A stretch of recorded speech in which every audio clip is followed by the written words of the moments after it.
不忍病痛折磨，老翁亲手杀爱妻。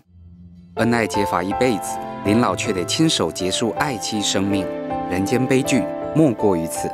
台北市真名83岁的老翁王敬熙，因不忍79岁的爱妻饱受帕金森氏症折磨，昨天杀妻后自首。夫妻俩过去分别是工程师和华语老师，退休后住在三福街这处公寓。昨天吃完早餐后，老翁拿安眠药给妻子，骗她是肠胃药。妻子服药后昏睡，他把妻子转向窗户，让她面对窗外的风景，接着用榔头将螺丝起子敲进妻子额头。杀妻后，他呆坐凝望妻子背影，回过神后才报警。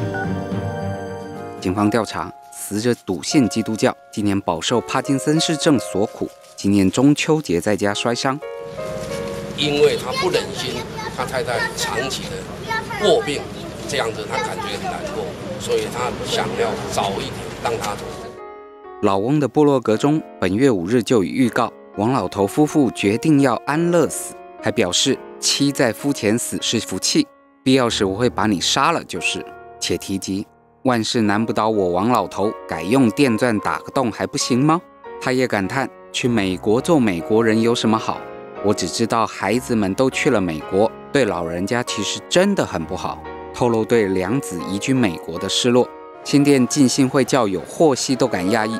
照顾王妈妈真的是非常非常的细心，可能就是太爱王妈妈了，不愿意王妈妈这样受。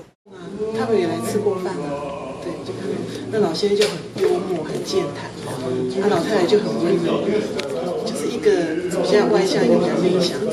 所以我在想说，是不是生病的关系？两个老人家在照顾上压力一定很大，那他可能也没有再多去使用一下那个整个社会福利资源。事实上，老太太还是可以送到机构里面去得到好的照顾。我想老先生跟老太太真的两个人彼此都很相爱，他也希望能够过得很有尊严的这个生命。可是他这种方式显得的有点激烈，而且在台湾在法令上也不允许。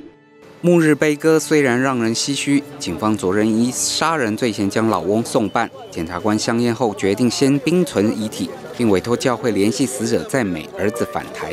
动新闻台北报道。